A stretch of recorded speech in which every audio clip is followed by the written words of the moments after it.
Big credit to Joe Mayo for bringing this one to my attention. It popped up on one of my feeds, and it was something I was going to talk about, especially Olazabal, because he was probably one of the best at the short game at the time, and he was doing a couple of moves in there which were kind of a little bit funky, so I wanted to check it out. I'm going to put the link in the description so you can go and see Joe's piece on this, and he's looking at quite a lot of players on there that they're all doing these two things in the swing, which is helping with their short game, with their wedges.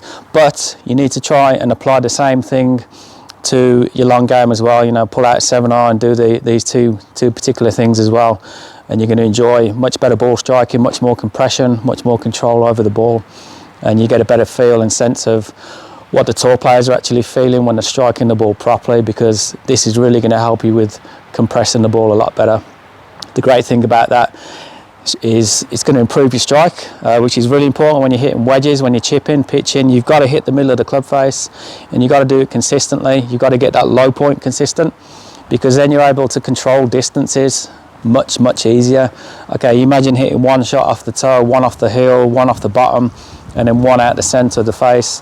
That's multiple different shots that are going to go all over the place, and you're never going to control it. So this lesson is going to get you that ball striking and control that you need. So Joe was talking about down and forward. So the left side kind of drops down, and then the head goes down and forward with it as well. So we're kind of almost going, exaggerating like this. Down, okay, really pushing down into this left knee here, pushing weight down into that left foot, kind of moving forward, and that's the feeling you want to get. Get yourself a tennis ball, cut it in half, so you can use that to get that feeling of moving down and forward, because all we're trying to do is squash that tennis ball, put it under the ball of your foot, okay, and then try and squash it initially on your setup, and then as you swing back, get that down and forwards with the head and squash it even more. It's just really going to help with that low point control, so you're going to strike the ball more purely and be able to control distance and direction a lot better. But exaggerate it to begin with, you know, really take a couple of swings, really kind of set up into that left side, pushing into the ball of your foot, and then feel as though that you kind of bob down and then back up again.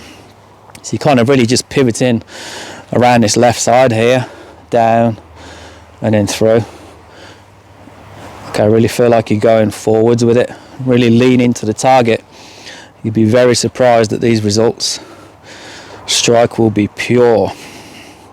Okay, push into that left foot. I'm going to go down and forwards and then through. Nice crisp strike.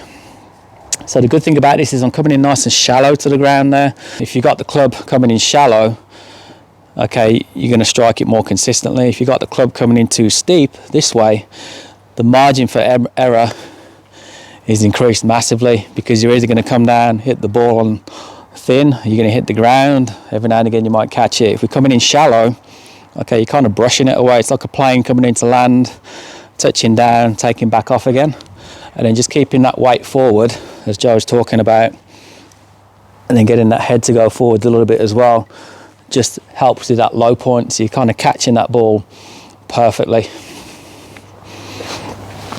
So get on your tennis ball, push into that left foot. Okay, feel like you go down and then forward.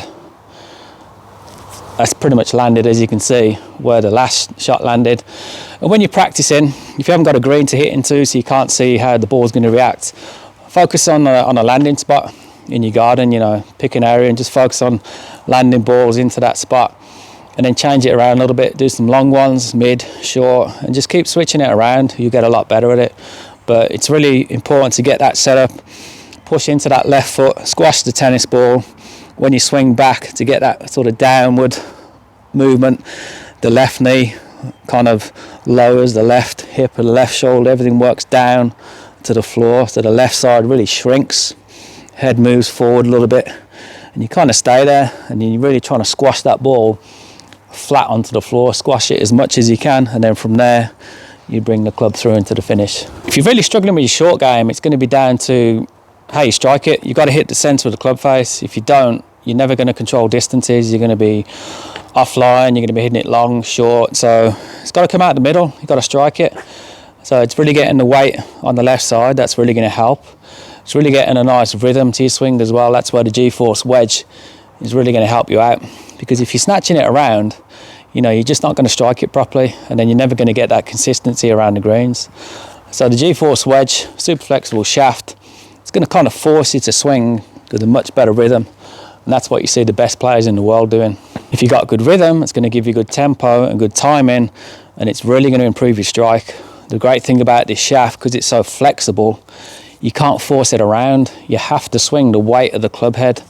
So the super flexible shaft increases club head awareness. So I can feel the weight of this club head.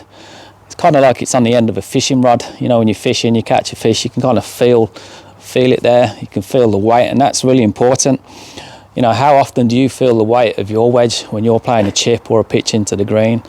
Focus on the club head, focus on the part of the club you're going to strike the ball with. And the GForce shaft, because it's so flexible, you have to focus on the weight of the head. You have to learn to swing the weight of the club head, and that's why it's so good for your short game. If you're struggling with the chip and yips as well, it's going to get rid of those pretty quick. I'd say within a few shots you're going to get really down to the focus of swinging the weight of the club head. You're going to have to relax a lot more, which is the key, so you can swing the weight of the club head, and you're going to get some fluidity back into your golf swing. So keep your weight on your left side. Feel like you're pushing down. As you swing back, feel like you're really leaning into the target. Okay, your weight's moving to the target, your head's moving to the target, and then just swing the weight of the club head. Try not to yank it back. If you do that with the GForce, the shaft's going to overload. It's going to kick back, and then you're going to miss it the golf ball there. So focus on swinging the weight of the club head back and through. So down and then through. Look at that, last three shots are all pretty much in the same spot. Look at the swing, you know, it was smooth, there's no jerkiness, the weight stayed firmly on the left side. If anything, it kind of went forwards a little bit towards the target. That put my low point in front of the ball, and with the super flexible shaft, I had to swing it with rhythm. And that's what the best players in the world are doing with the short game, swinging with beautiful rhythm, tempo and timing. Thanks for watching.